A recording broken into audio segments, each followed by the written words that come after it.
We know there are many choices in internet radio, and the staff and host of LA Talk Live would like to thank you for choosing the internet's hottest destination for the most eclectic sound and invigorating talk. This is LA Talk Live. We are more than just talk.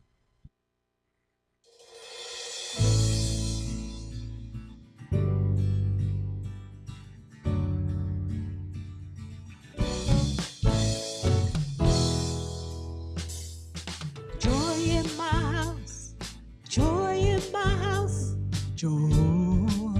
I got joy. Welcome, ladies and gentlemen, to Joy in My House, inspirational reality show with a touch of recovery. A reality show where nothing is left unsaid. And no one is insignificant who shares. And I'm joined here by my guest co-host, Aliyah Moulden. Welcome to the show. Hello. Well, I'm very excited to have you come on the show and be my guest co-host. Thank you. I'm very excited to be here. Today's going to be a really fun day. Today is going to be fun because we have one of your friends coming on the show and sharing his story and his organization, which is an amazing organization, which is the Boys and Girls Clubs of America. The Boys and Girls Clubs of La Habra is actually where he is the executive director. So I'm excited to have him on the show. Me too. Me too. Well, if you don't know who Aliyah is, you definitely need to. You saw her on the 12th season of The Voice. You were on Blake Shelton's team. Tell us a little bit about that experience.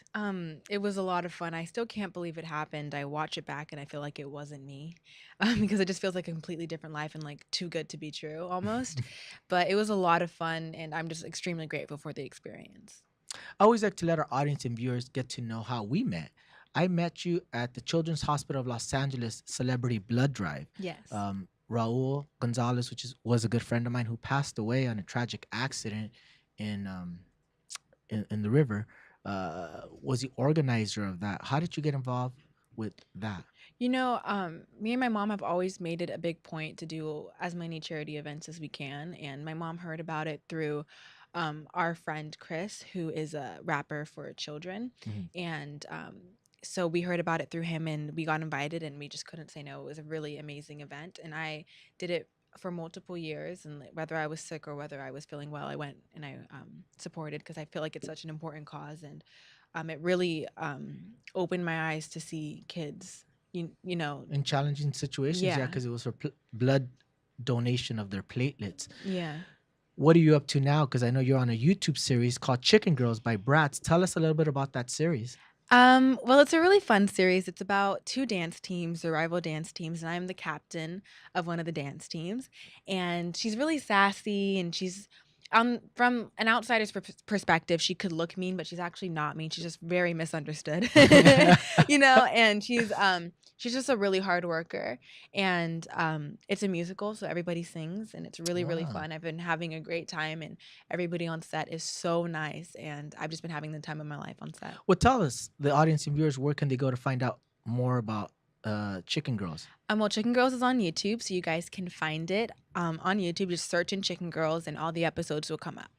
And you're working on your next season? Yes, we're working on the next season right now. See, part one of season 1 has come out, but we're still filming more. Perfect.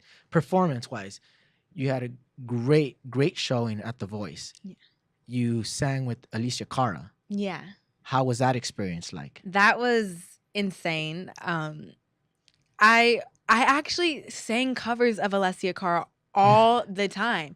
Like I used to, her song Here was in my set. So everywhere I'd perform, I would sing her song probably for like 2 years before I'd sang with her. And so once I found out that I was singing with her, it was kind of like, I didn't believe it almost. It was surreal. And I met her and she was super duper sweet. And she introduced herself to everybody in like the most polite way.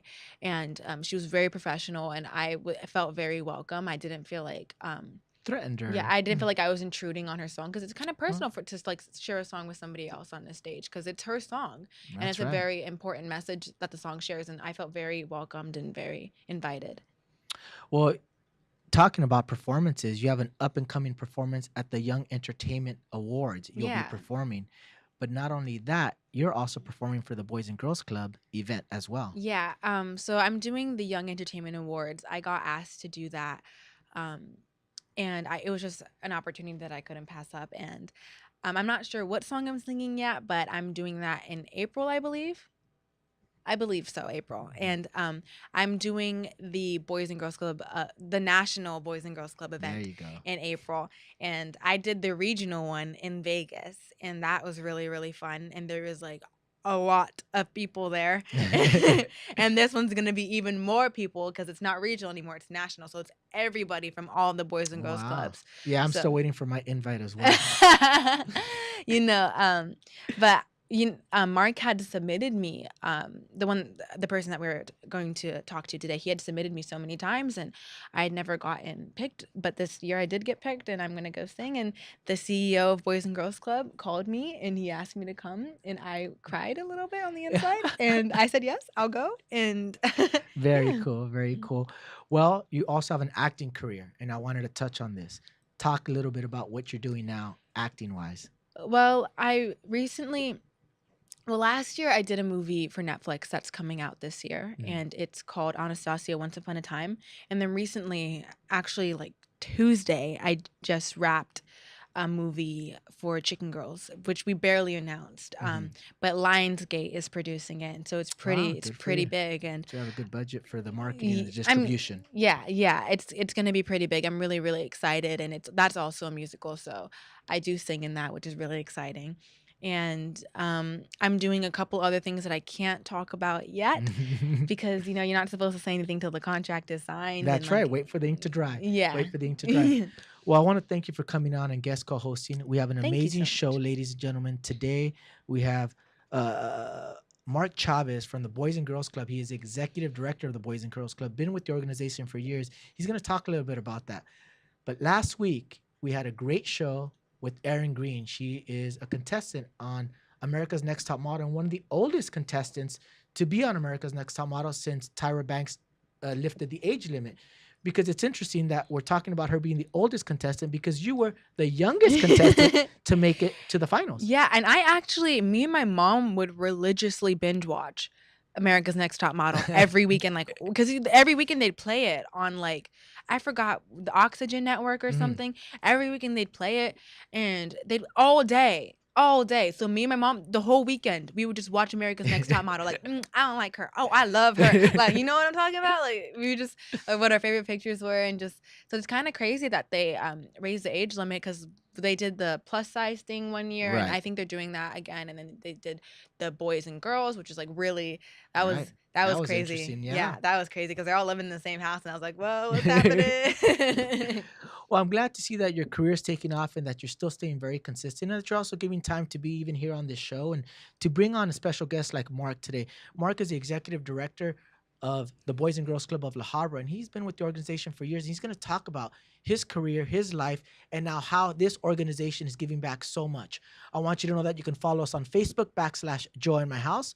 We also have an Instagram account where you can follow us on Instagram and a Twitter account where you can tweet us with any questions or comments for our in-studio guest co-host and our in-studio guests.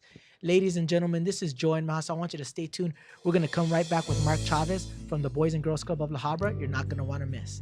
And our guest co-host, Aliyah Moulden. Stay tuned. We're going to come right back.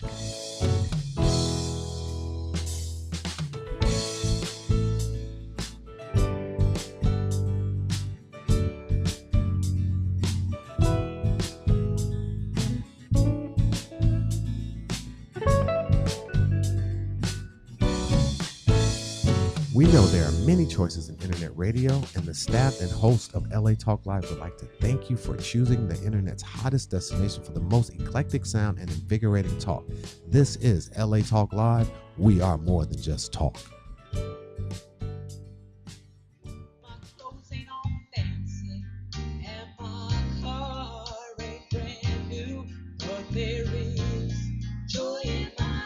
Hello, I'm Joel Ramirez And I'm Lolita Robinson Coppage, and welcome to Joy in My House on LATalkLive.com. Inspirational radio, with a touch of recovery. a reality show where nothing is left unsaid, And no one is insignificant who says it. exclusively on LATalkLive.com. You can also catch us on iTunes Radio R&B or watch us on Ustream TV. Reality radio handcrafted for your listening pleasure. This is LA Talk Live, and we are more than just talk.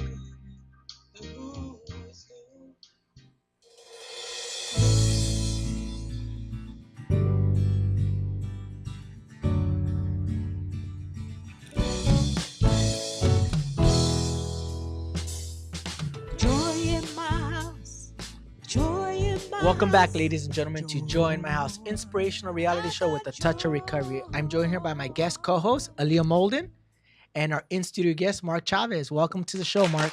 Thank you for having me. I want to thank you for coming on. Mark, you're the executive director of the Boys and Girls Clubs of La Habra. Correct. And I want to thank you for coming on because you must be extremely busy. I got an opportunity to look at the facility. You guys have 100 things going on at one time. Sure 100 do. projects as opposed to the programs. So thank you for coming on. Thank you for coming on. Appreciate it. We always like to let people know how we met. We met through Martha Hernandez, which is Aliyah Moulden's mom. We met Aliyah Moulden, as we talked in the beginning of the segment, at the Children's Hospital Los Angeles Red Carpet event. But how did you meet Aliyah? Well, I met Aliyah. She was age 5, and I think she's 16 now.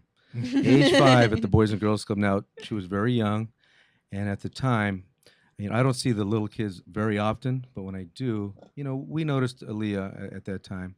Because I was running around a lot. And all the 5 and 6-year-olds do that. But still at the time, she was just another great child that came to the club, and we didn't know anything much about her at the time, obviously until later. Well, I got to ask you, Aliyah, what do you remember your first impression of Mark that you can remember? I know it must have been obviously not when you were 5, but as you got older, what do you remember about Mark? Well, when I was younger, I used to think of like everybody wearing suits as being like really scary. And so Mark would be wearing suits, so I'd be kind of like, oh, I'm not gonna talk to him. That's somebody of importance, Yeah, right? yeah. And I would just, I just saw him as like a big, tall man that was the boss. And and then as I got older, we became closer because I started singing, and I told people that I started singing, and I started singing at events for the Boys and Girls Club. I think once I started turning like 10 or 11, I started doing things for the Boys and Girls Club, like About that age. their award ceremonies and stuff like that. So that's when I got to know him more, and he's always been very, very kind to my mother and I, and my brother actually went to the Boys and Girls Club as well. Wow. And so I actually went to the Boys and Girls Club when I was 4, not officially, but I would like go and pick him up, and I'd run around and like, try to go hang out with the K1 kids. But she got by me then, age 4. Yeah, I did. You were insured. Yeah, I did. And so I feel like I've known him forever because for as long as I can remember, at least. Well, that's amazing because you got awarded the Lifetime Achievement Award from the Boys and Girls Club of La Habra. And Mark, I got to ask you, tell me a little bit about that. Well, Aliyah, again, has been coming since age 5. And over the years, every year we have our annual Youth of the Year Awards program, and where we honor all the kids who are well-deserving for their behavior and participation. Now, Aliyah was a big participant, but she wasn't there every single day, but she was there a lot. That's why she was just one of our better members and a typical member. But over the years, I kind of remember her getting like Youth of the Month and those type of awards, which are very good. But I never remember her getting the big awards because as she started aging become a little older, she wasn't there as much. Right. But she was still there, 3-4 times a week, which is quite a bit still. And finally, we've seen her for so many years that after she made it big and it did very well on the show on The Voice, the staff just got together and said, hey, Aliyah's been with us 11 years. We haven't truly recognized her for all her accomplishments in the club and in her personal life. So the staff decided, hey, let's come up with this award, what am I calling it? The Lifetime Achievement Award. Actually, I'm calling it the Club Lifetime Achievement Award. So that's the first time we've awarded that award. And nobody more well-deserving than Aliyah because, we just think she's done well on her own also, and not just because of us. We think we've done some good things for her, but she was raised by her mother, Martha Jimenez, who I've known for quite some time now. So we were honored, and we just did that maybe, I think in late January we had our awards, and she was there, and I don't think she knew what she was getting. And so she was pretty surprised. I kind of ruined that surprise when I called Martha. Well, I saw that you were setting up, because I passed by your Boys and Girls Club 3-4 times a week, consistently, every week. and I saw your chairs up, and I already had talked to you about coming on the show, and then you told me that she was getting an award, and I sent you a mad face because Martha didn't invite me. And I called Martha, and Martha's, wait a minute, I wasn't sure what it was. What's going on? And I kind of let the cat out of the bag. I was hoping nobody was mad at me at that point. But what an amazing just recognition from the Yeah. Boys and Girls Club of La Habra, someplace where they set a foundation for you and a safe place for you to go, that now they were validating and giving you an award. How did that make you feel? You know, it actually felt very, very good because when I was younger, I was there from when they opened to when they closed. Because Wow. so, and as I got older, my grandma became able to pick me up more. So I was still there until my grandma could pick me up, and then I left school to do The Voice, and so Mhm. I wasn't at school anymore. Mhm. And but I still went, and I still supported them, and I still went to all their to everywhere, like the community events like the corn festival, and I still try to be a big part of the community, even though like every day we'd be driving up to LA. I really wanted to like stay in my La Habra roots, and so just that my effort to stay in my La Habra roots, just you know, the Boys and Girls Club has done so much for me, so just getting that award just means a lot. Means a So, lot, I bet. I can see it in your eyes. yeah. Well, let's talk a little bit and let our audience and viewers get to know you a little bit, Mark. Tell us, Sure. where were you born? I was born in Montebello, California, 1961. So now they know my age. Well, tell us, how was it growing up in Montebello? What was the Montebello- environment like? Montebello's great. No, I'm a Hispanic. Unfortunately, I don't speak Spanish. I wish I was bilingual. My parents were bilingual, Mhm. and every time they wanted to teach us, we refused. My siblings. Montebello was a great town. Um, most of the Hispanics there, we all spoke English. And we go to school, we all spoke English. None of us spoke Spanish. So I kind of regret not learning. Not learning, But it hasn't hurt me. But I still wish I had been able to do that. been able to do that. Just talk about your parents. Did you grow up with both parents in the household? I did. My mother and father, they were married 32 years, and they did get divorced eventually.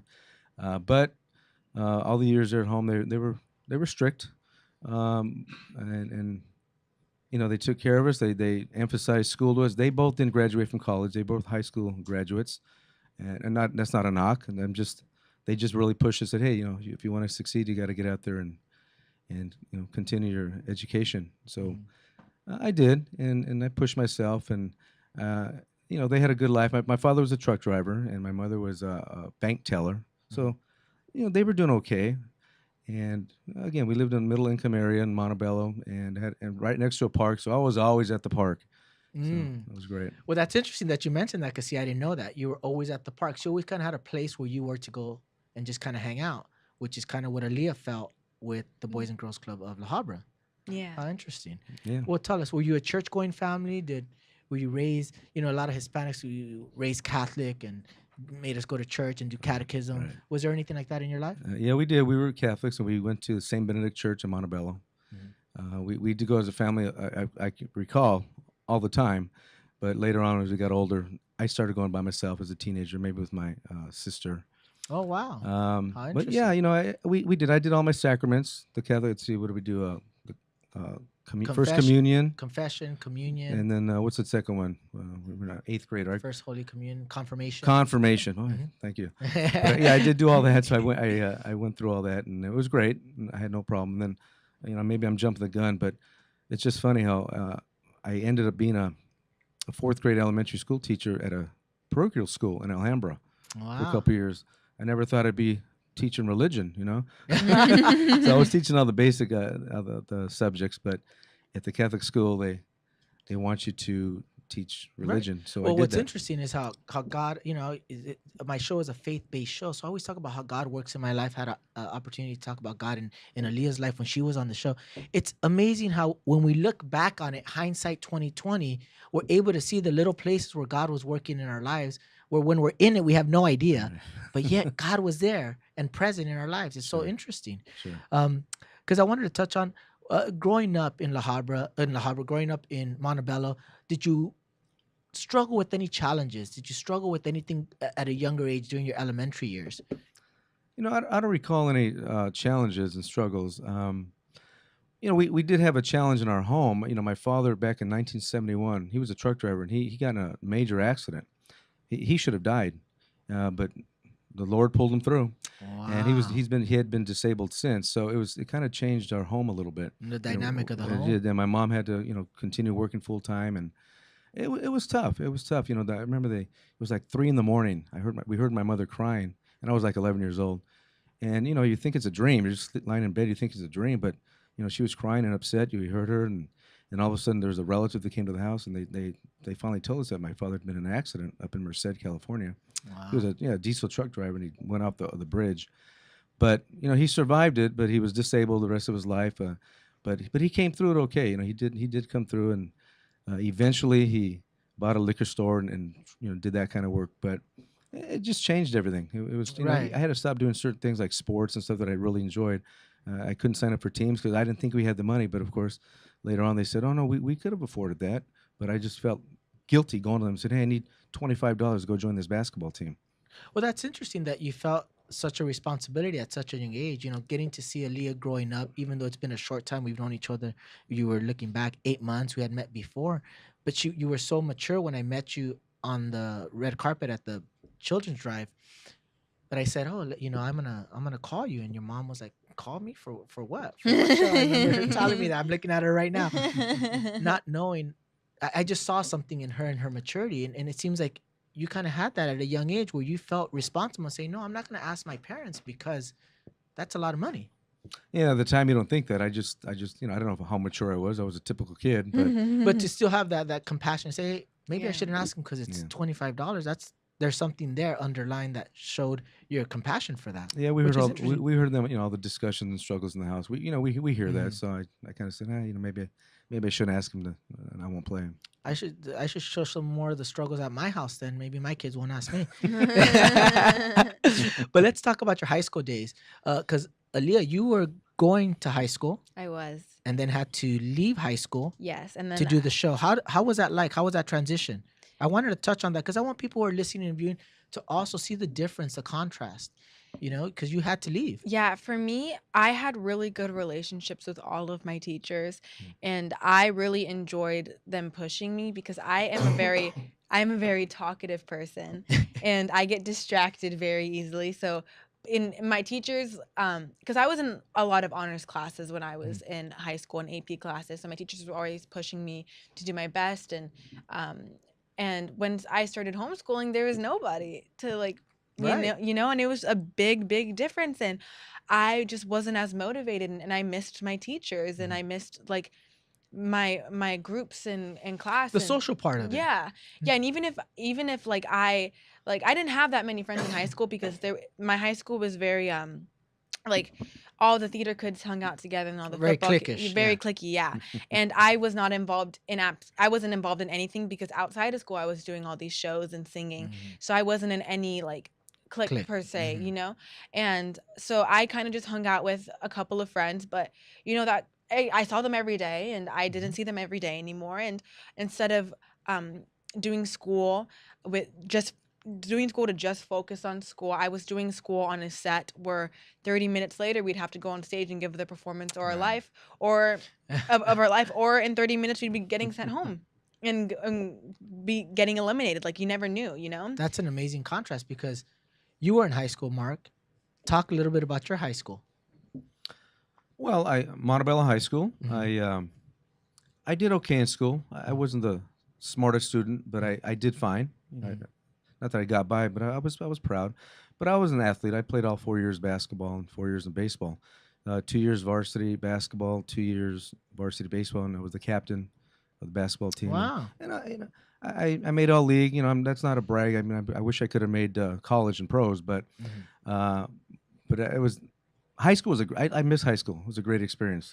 What I thought was interesting is having had the opportunity to talk to you and get your testimony and get your story beforehand. You said something that was profound to me because you said you didn't like to get into trouble. You didn't want to get into trouble. You didn't want to cause problems, which I found interesting because I was the opposite. Me I too. was, man, if that looked like a little dangerous thing to do, you want to start a little fire here, right? Get the lighter fluid, let's see how big we can make it. I was the opposite, and my kids are the opposite of me too. They don't like to get into trouble. Tell us a little bit about that attitude. Tell us about what you were going through during high school that you were trying to stay out of trouble. Yeah, I saw no reason to get in fights and all. I try to stay out of trouble. Mm. I did have a girlfriend in high school, which kept me kind of calm too. But she was the cheerleader in the program as well.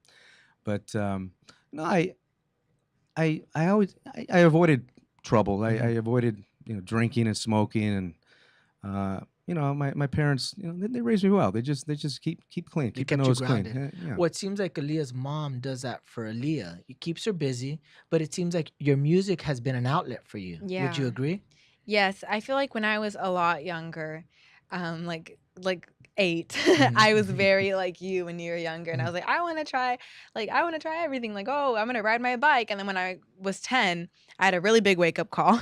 I was riding a bike where I was not supposed to be riding a bike. My mom said, don't ride bikes on the boulevard, and my friend's grandpa said, don't ride bikes on the boulevard. But we really wanted to go to Target and buy some makeup, so we so we rode bikes on the boulevard. And I was not an experienced bike rider. I'd only been riding a bike for probably like 3 months because I learned very late, and I got hit by a car. Mm. And so after that, I was like, I am never doing anything I am not supposed to be doing ever again. And my mom was just like, Told you. Lee, My- I got hit by a car at age 5. I was yeah. riding my little tricycle in the neighborhood, and I got hit by a car. Were you Oh, riding? fine. Were you riding it on the boulevard? No, on the street. Okay, in the neighborhood. then it wasn't your fault. Then. It was my fault. Well, what's interesting is because your music was your outlet, your music was your out, and it seems like sports for you, playing basketball, gave you a direction, gave Yeah. you a validation, especially when you're young and you're a teen. You're looking for that purpose, but yet that somewhat gives you some leadership skills, gives you some direction, gives you some accolades as well. Right. Yeah, I did. And after high school, I wanted to play college ball, so I did. I played about a half a season with Rio Hondo Community College in baseball. I was a backup catcher. I was a pretty good hitter, but when you get to college, Yeah, they are everybody's the same. They're all good, so it was tough for me. Well, I wanted to talk about that because you would go off to college, directly off to college, right? Yes. And how were those years? Let's talk about was it difficult to transition from high school to college? Because you talk about the transition from just going from being in high school to being homeschooled. How was the transition from high school to college? No, it was fine. I applied for some good schools like UCLA. I want to go to UCLA badly, but we could not afford it. And back then, even those days, UCLA you was said it expensive. So I opted for Rio Hondo Community College, which was a great move for me. 2 years there, learn how to study in college and meet a lot of friends. And Right. and I eventually transferred to Cal State Los Angeles, and I graduated in 1984 with a bachelor's degree from California State University, Los Angeles. Amen to that. Look at that. Yeah. But I like your story, and when I had the opportunity to talk to you, Mark, and you said, "Oh, my story is boring." I disagree. I think disagree. see, even Aliyah at 16 years old disagrees. Your story has so much in it that talks about how when you do things right and you stay out of trouble and you just work the process and let the process kind of take its course, Right. you end up being successful. I found my life every time I did things the way I wanted to do them, when I wanted to do them, I'd take 3 steps back to where the goal I wanted to get to was over here. I'm taking 3 steps back. I didn't understand, but it seems like you had an understanding of just staying in track, staying committed, because you then started coaching varsity basketball. Well, not varsity, but what happened was I did play varsity at Montebello, and I still knew the coaches well, and we kept in touch. And one day I got a phone call, and well, I was already married at the time, though, but he called me and said, "Hey, Mark, I need a JV basketball coach." JV, I'm sorry. So yeah, no problem. Hey, I wish. Well, that was my goal coming out of college. Mhm. I wanted to coach high school basketball varsity, Oh, okay. and yeah, but things just changed in the course of the year or the years. Uh, when I got to Cal State LA, I was also, and Leah doesn't know this, I was also studying to be a firefighter. So I was in Wow. fire at night. I go firefighting classes, Mhm. but during the day I'm at school at Cal State, and then in between I'm working for the city of Los Angeles. So when I started coaching JV basketball, I still thought, hey, maybe I'm still going to do this, but it didn't work out that way, which is okay, because when I did my internship from Cal State, I did an internship at the Salesian Boys and Girls Club in East LA. And after I did my intern for 6 months, the director there offered me a position, and I took it. And that's how I really Wow. got started with the Boys and Girls Clubs. Well, look how, like I said, God set everything up. But you were being prepared. There was something in your heart that I see that you wanted to give back. You wanted to coach. You Yes. wanted to work with kids. Yes, I did. Most people, when it comes to kids, they shy away from that. That's a lot. They'll be doctors, but not pediatricians. They'll be, teachers, but not do high school. So, but you had a heart for working with children. I wanted to touch on that. Tell me a little bit about when do you feel that you had that heart to serve? Well, I think it started when I was a young child, maybe about 10, 11, 12, 13. I lived by the park. Remember I told you that. I'd go to the park and then be involved in the park and recreation department. And a good friend of mine, his name is Mark Corbett. He was my first true mentor. And at the time, and he and I are still best friends to this day. But I saw what he did with us, and coached us and talked to us and taught us things. And as the years went on, I just thought, hey, it's kind of fun working with kids. I like to teach, and I'm an athlete. I want to teach sports. So that's what I did. How interesting! How interesting how everything was being set up. Getting to know your story, you took a part-time job also tutoring. Well, what happened was when I was teaching fourth grade at the All Souls Elementary School in Alhambra, I think teaching doesn't pay very well. Yeah, they're very underpaid in this country. Very underpaid. So what I did do, and I was about to segue. Your mom is also a teacher. My father's a professor. But I think in this country we have it upside down. The first thing we want to take out when times get troubled and our finances come out of education, where we should be pouring in the most in education, I believe, in organizations like this that are educating and setting foundations for our kids. So I agree. I concur. Yeah, not making enough money teaching. I tutored at night. I started my own little business, and I advertised, and I had about 8 students. I'd go to their home with the parents in front of me, and I'd help them with their homework. How and I got a little money for that. So again, still the heart of serving, the heart of giving back, the heart of providing a one-on-one with these kids. That's amazing. You finished your degree and had the opportunity to go to East LA. Tell us about East Los Angeles and the program there. Well, I was at Salesian Boys and Girls Club, and that's where I learned all my traits of being a good program leader, being a leader, being a mentor. And at that time too, I was also a big brother. Big Brother's Greater Los Angeles. So I had a little boy for 3 years until his mother finally remarried, and we had to stop. But that was volunteer work, and I loved doing that with the young child. Let's see. After that, I wanted to talk about the program there. How was the program there? Having your first opportunity, your first look at what the Boys and Girls Club of Salesian had to offer. Tell us a little bit about that. Well, Salesian's in City Terrace area. It's kind of a rough area. A lot of gangs. But I was able. We had some great leadership, a great staff. So I learned a lot from the people there, and then you just learn a lot from the kids. They're 98% Hispanic. There, a few of them gang members that I dealt with. But kids are kids. They're all the same. I got to know those kids. It was great. I saw some great kids, and if I have time later, I'll talk about some of the great kids I still work with today that are. Wow. And but from then on, I moved out. I left and went to teach, and then I went to the Boys and Girls of La Habra in 1991. My first round. Well, I got to ask you, Aliyah, how do you feel about the Boys and Girls Club? What are your experiences with that? His experience at the Boys and Girls Club was first at Salesian. Yours was the one in La Habra. What were your experiences like? What can you tell me about the Boys and Girls Club of La Habra? Well, I spent a lot of time there, like a lot of time there, and actually, it's where I met my best friends. And like of course I had like best friends at school, but it's different. It's different when you spend the morning and all afternoon with somebody and all day with somebody. Basically, like my best friend went to not my school, but she went to my sister's school, and but we became best friends because of the Boys and Girls Club, and we had another best friend, and we were like a little trio, and it was a lot of fun, and they had so many things for us to do there. And at the time, they had this DJ game, and it was called Crack and DJ.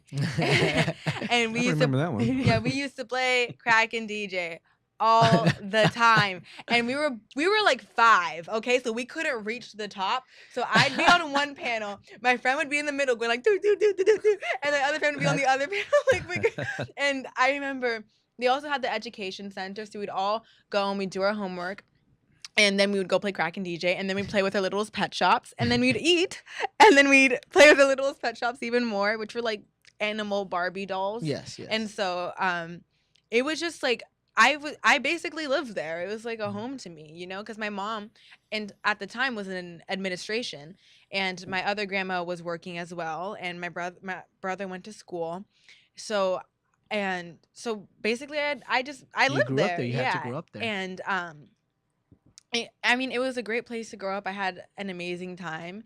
Um, I feel every time I walk in there, it's like nostalgic to me because I've been there my whole life. And I remember for one performance, they did a slideshow at the regional conference, or not the regional conference, at the auction. They did a slideshow. And it was pictures of me at the Boys and Girls Club. And I forgot how little I was when I went there. Because, I'm just thinking now in the moment, like, oh, yeah, I go to the Boys and Girls Right. Club. But I looked back and I was like 3 feet tall going to the Boys and Girls Club. And it just was a huge part of my life. And just looking back, and I saw people that didn't go there anymore, but I just remembered all these friends that I had made, and just like Well, that's amazing because you talk about high school and how it was very cliquish, and you had a few friends. the Boys and Girls Club was not like that. It was not like that. No. And that's what I wanted to talk about, the Boys and Girls Clubs of La Habra. How did it make you feel going back to the Boys and Girls Clubs of La Habra? Well, as I mentioned earlier, I worked there from 1991 to 96, and then I left. I went to become an executive director for the Boys and Girls Clubs of East Los Angeles from 96 to 2000. And you had much success there. And I had great success there. When I got there, our budget was $180,000, and that club was in trouble. And I wasn't the savior, believe me, but I was able to recruit some good community leaders, board members, and some good staff. And when I left that club in 2000, our budget was up to $500,000. So we did very well. Wow. We did very well. And Wow. so the director at the La Habra Club at the time, we had kept in touch. He was one of my mentors, and he said, "Hey, Mark, our club's expanding in La Habra. Would you be willing to come back as my associate?" Because he planned on retiring in a couple of years. So I thought about it, and I said, "Yes, I'll come back. I want to do that." And he didn't retire when I hoped, but he retired in 2010, and I took over as the executive in 2010. Well, that's amazing. Congratulations, first of all, for taking over 2010, the Boys Club of La Habra. Because I had an opportunity. Oh, we'll hit on that a little later. Okay. But let's talk about what is the Boys and Girls Club organization? What is the mission of the club? Well, the mission is, and I like to read it because I always hate to miss it, but it's to help youth of all backgrounds, especially those who need us most, to develop the qualities needed to become responsible citizens and leaders. That's the mission of most Boys and Girls Clubs, but that's La Habra's definitely, but all Boys and Girls Clubs are very similar.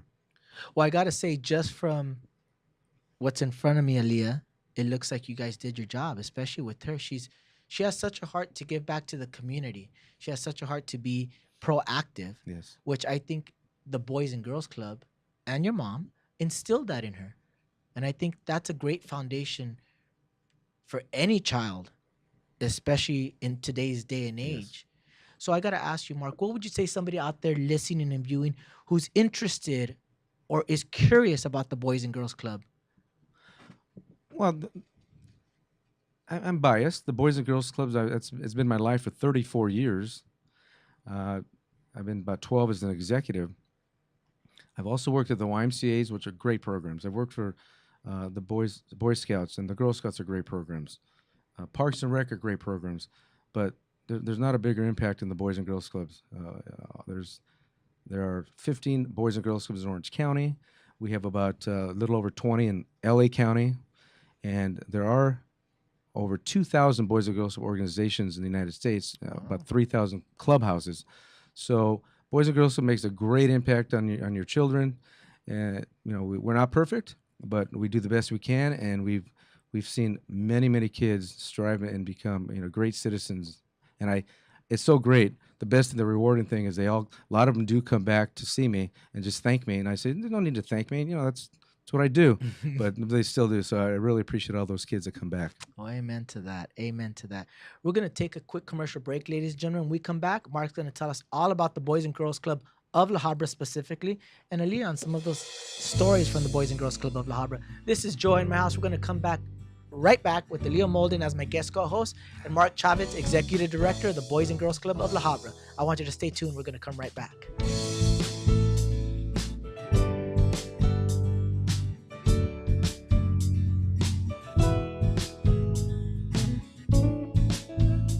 We know there are many choices in internet radio, and the staff and host of LA Talk Live would like to thank you for choosing the internet's hottest destination for the most eclectic sound and invigorating talk. This is LA Talk Live. We are more than just talk.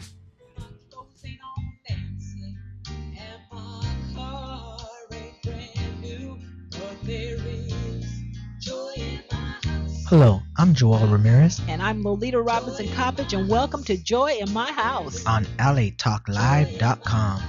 Inspirational radio, with a touch of recovery. a reality show where nothing is left unsaid, And no one is insignificant who says it. exclusively on LATalkLive.com. You can also catch us on iTunes Radio R&B or watch us on Ustream TV. Reality radio handcrafted for your listening pleasure. This is LA Talk Live, and we are more than just talk.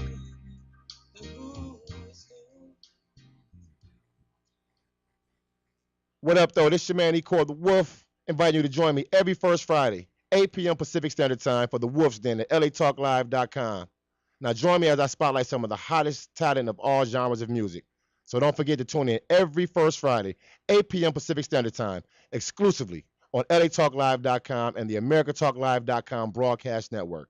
Reality radio handcrafted for your listening and viewing pleasure. This is LA Talk Live. We are more than just talk. Yeah, dig? Ow!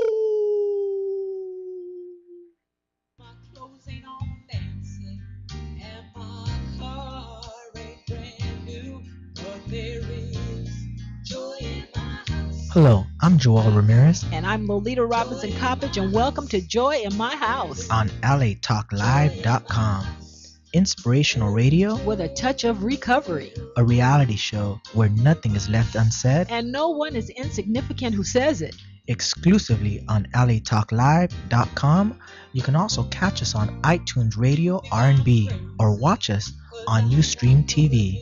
Reality radio handcrafted for your listening pleasure. This is LA Talk Live, and we are more than just talk.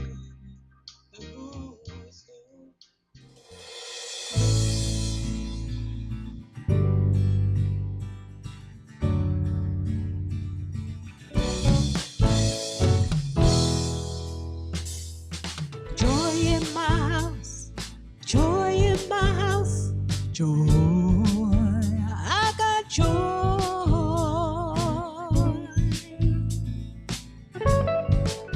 Welcome back, ladies and gentlemen, to Joy in My House. Inspirational reality show with a touch of recovery. A reality show where nothing is left unsaid. And No one who shares is insignificant. I was excited. I threw her off. I'm glad I didn't have to memorize it. Aliyah, welcome back to the show as Thank my guest you. co-host, and our in-studio guest, Mark Chavez, the executive director of the Boys and Girls Club of La Habra.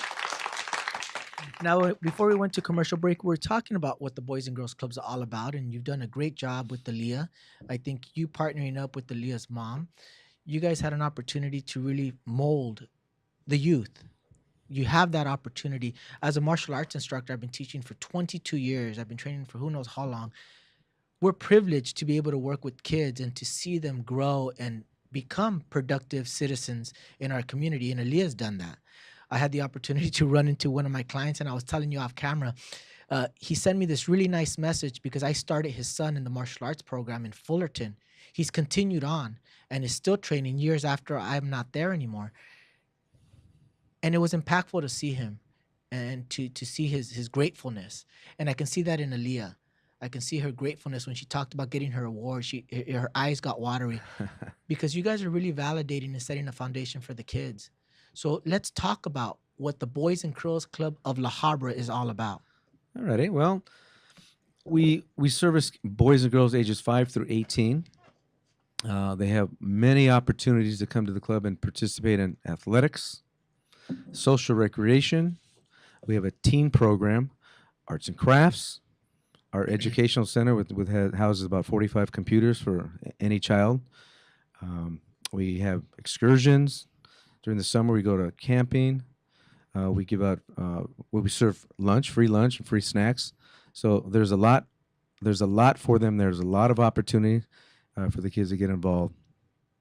Well, I wanted to ask you, having had the opportunity to look at the facility, to go and get a tour of the facility. First of all, the facility from the outside looks small to me. Yeah. But it is not. It is a big facility. It's huge. And you have a lot of little projects inside the facility. Let's talk about those little projects. Well, sure. Well, first of all, our facility is 32,000 square feet. So when you look at it from the street, you just see like our gymnasium. But once you get into that parking lot, it just keeps going all the way down. Right. So it's huge.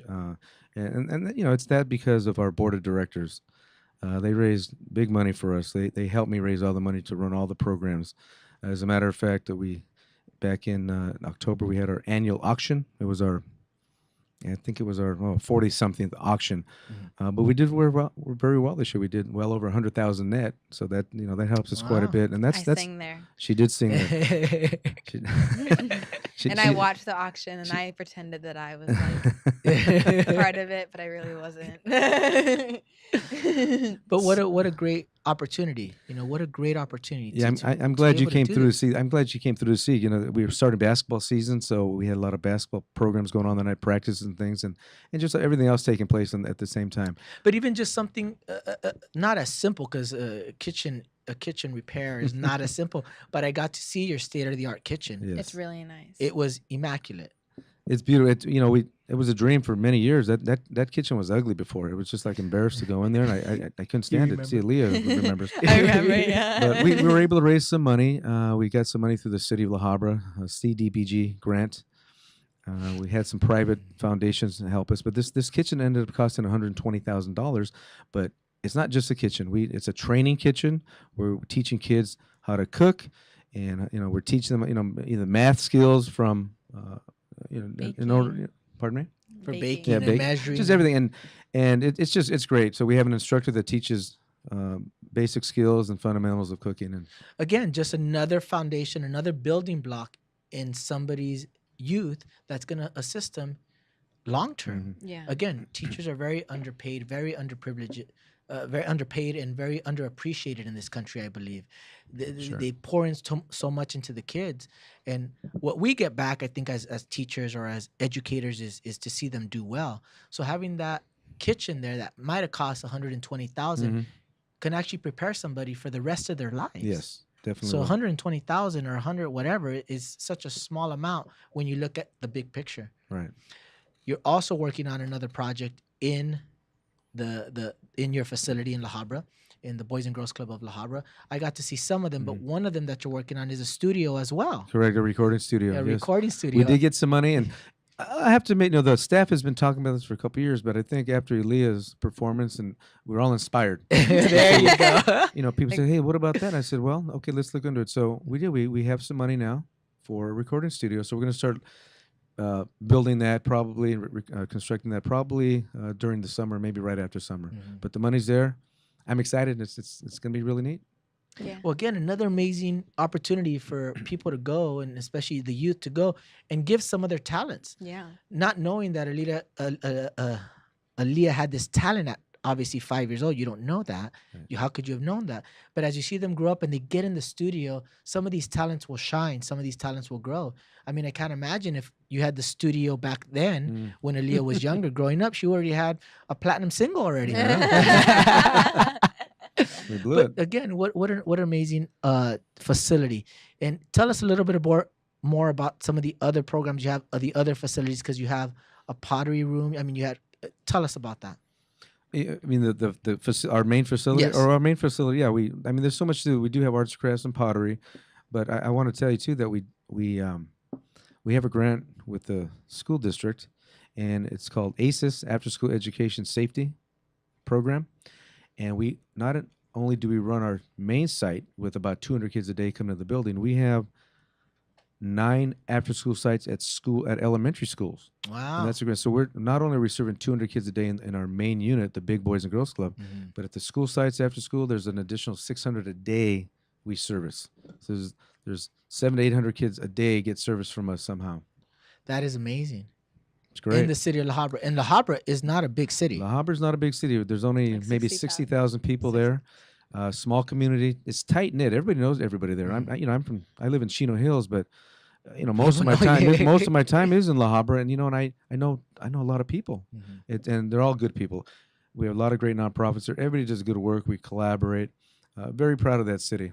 That's amazing. Well, I got to ask you, Aliyah, what did you take away from the Boys and Girls Club? Even you're still a part of them and you're still doing stuff for them, but what did you take away that is significant that you can tell our audience and viewers that would be important for them, especially as younger kids, that your target demographic, the people that you speak to, what would you say you took away from the Boys and Girls Club of La Habra? I pretty much did everything that they had there. I did arts and crafts. I did pottery. They had a cooking class. I took the cooking class. Made a lot of Rice Krispie treats. In the old kitchen. Yeah, in the old kitchen. Yeah. I took a cooking class. I was terrible at dodgeball, but I still played dodgeball. I was horrific at it. I would just hide behind other people, but it was fun, because everybody was like, dodgeball, and everybody ran to the gym. So I was like, I want to be a part of this. So I tried. I was a foosball champion. Wow. I was a foosball champ. I worked really hard. 8-year-old me was like practicing all day to win foosball. I did everything. They had a music room. I would go into the music room. They're turning the music room into a recording studio. So right now it's like drum sets and guitars and Piano. Yeah. And they're turning that into the recording studio. But when I was there, it was a music room. And so I would go in there and I'd sing because one of the staff members could play the guitar. So we'd go in there and we'd all do like a singing circle. And of course, I would do my homework and go to the education center. And I would just do everything. Like, I remember every year Santa would come and they'd have this huge, like, get together. And Wow. yeah, and we'd all wait in line. And I was horrified because I was like, oh my God, what if Santa knows that one thing I did on October 14th? Every child got a toy. Yeah. Every year, every child gets a toy. Every child got a toy. Yeah. And we went to Senor Campos, which is a local restaurant owned by it's like a small business. It's Small family business. Yeah, and we used to go there and we'd meet Santa. I have a Polaroid of me and my best friend when we were 5 years old. We still have it sitting on Santa's lap. Like That's amazing. when I was 5, and it was through the Boys and Girls Club, and just we would have Easter egg hunts on during that time of year, and just everything that you could possibly want to do, it was there. And during the summer they had like the Worldwide Day of Play, and Wow. it was Well, thank God you remember all the programs because I don't remember everything. I remember all of them. If I'm like a living Boys and Girls Club pamphlet. If you want to know what goes on, I know. Excellent. But again, just an opportunity for you to see what you're really doing on one individual life. I can't imagine 200 people that you facilitate at your main building, and then the 800 others that lives you touch Yes. are gonna feel the same thing. That is an amazing. You should be very proud of We the are. Boys and Girls Clubs of La Habra. Boys and Girls Clubs make a great impact. It's a great They do. organization. I'm so happy. I've been doing this for 34 years. I gotta say, every time Aliyah's mom Martha tells me you need to have this person on the show, she has not missed a bullseye because Thanks, Martha. these are the organizations that I want to give exposure to, that the show's about. You guys are doing such amazing work and impacting such amazing kids, that it's important that we come alongside you. It's important that we support organizations like this, not only with our time and with our prayers, but also financially. If somebody wanted to come alongside the Boys and Girls Club, because you are a nonprofit, or how does that work? Yeah, we are a nonprofit. You're a nonprofit. Yes. So a lot of this fundraising for these programs, for people like Aliyah to be able to attend these organizations, are supported somehow. Yeah. That's right. Yeah, we need, like, this year we need to raise 1.8 million, Wow. and we're going to do that. I'm Wow. already working on next year's budget, which is going to be a little over 1.9 million. But all that money goes back into the kids. Sure, we need to pay the staff and all that, but all the staff are working with the kids, making an impact in all these great services. We just opened up another school site. I didn't get to mention it to you. There's another site. It's called El Pertel Elementary School, and the superintendent came to me this past summer and said, "We have no program at El Pertel Elementary School. What can you do?" So we opened up February 5th. We opened up a new site and serve more kids at another elementary Wow. school.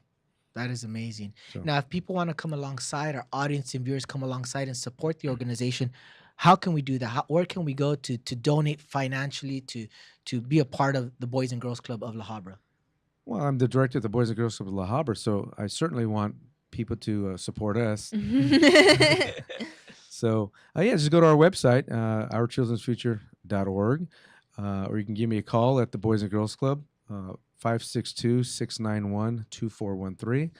And we have a lot of events to raise money for the club. We're doing our golf tournament coming up on March 26th is our annual golf tournament. And as I mentioned earlier, our auction takes place in October.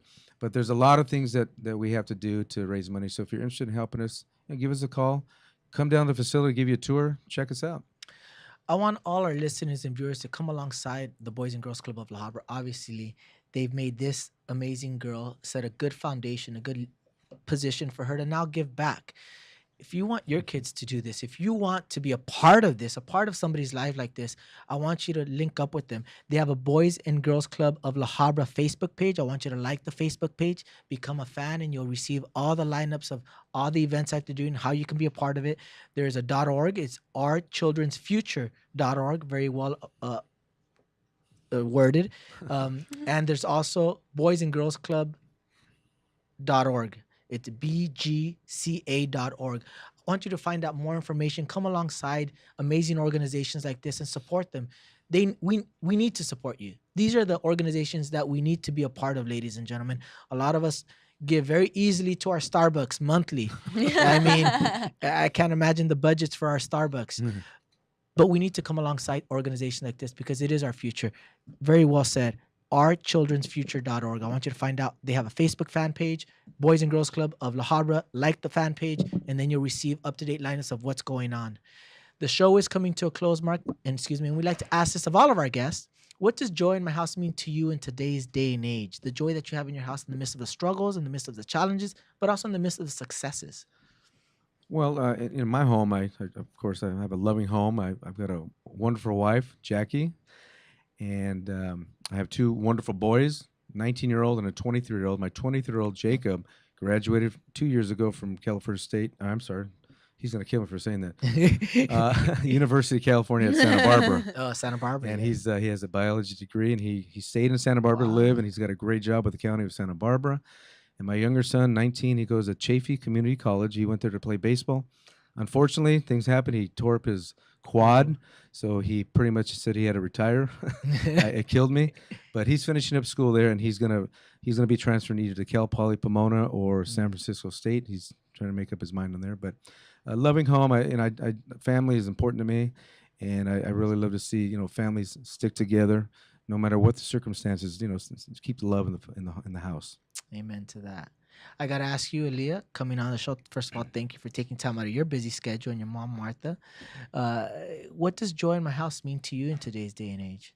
Thank you. And I think it means, my house is very joyous. My grandma is the light of my life. And she is just the most energetic, happy person I have ever met. She sings, she dances all the time, and my mom sings not so well and dances around, and we all just like spending time with each other, which I think is like I think my mom spend a lot of time together, even though she's working, because I work a lot, so she comes with me on set, and she we spend a lot of time together. We eat together every day, and I think that's like my source of joy, just being with my mom and being with my grandma and my brother and my sisters and my nieces. Well, amen to that. Yeah. Amen to that. Well, I want to thank Mark for coming on the show, Aliyah for being my guest co-host. This is Thank you Joy so in My much. House, ladies and gentlemen. I want you to catch us live every Sunday at noon here on www.latalklive.com with life-changing stories and talent that will inspire you. You guys have a blessed day.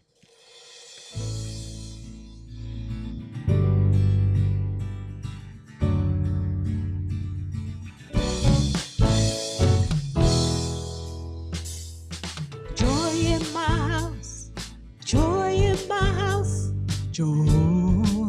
I got joy.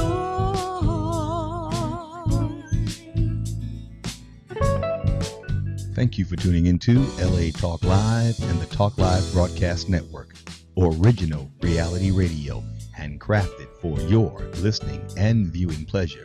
This is LA Talk Live, and we are more than just talk. Stay tuned.